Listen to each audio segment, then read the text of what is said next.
You're standing next to a coworker who just told you her father passed away. You barely know her, but your eyes start welling up anyway.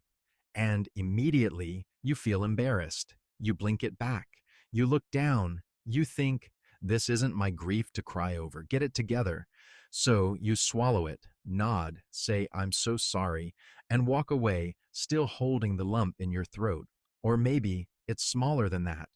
You see a bad news story scroll past on Facebook, something that has nothing to do with you, someone you've never met, and instantly your whole day feels ruined.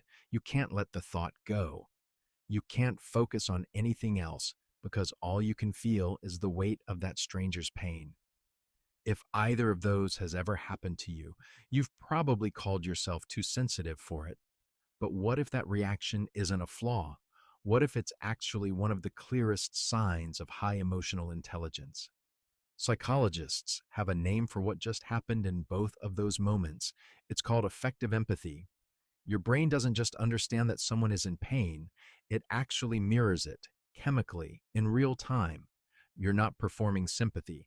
Some part of your nervous system is genuinely feeling an echo of what they're feeling. Most people register sadness intellectually. A smaller number of people actually feel it happen inside their own body. Here's why it feels so isolating instead of admirable. Somewhere along the way, you were taught that big emotional reactions need to match your relationship to the person. Cry at your own father's funeral. That's appropriate. Cry at a coworker's loss, or lose your whole afternoon to a stranger's headline. And you start worrying people will think it's weird or dramatic or too much. So you hide the most honest part of your reaction, specifically because it's honest. But think about what that reaction actually requires. To feel a stranger's pain from 3 sentences on a screen, you have to be accurately absorbing the weight of it, not just reading the words. That's not oversensitivity. That's your empathy working exactly the way it's supposed to.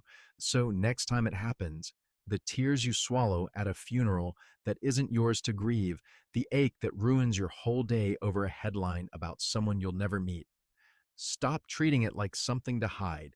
It's not a malfunction. It's you accurately feeling what someone else needed someone to feel with them. If this has happened to you and you've quietly wiped your eyes or lost an afternoon to someone else's bad news, drop a comment below. You're far from the only one. Follow for more on how your mind actually works.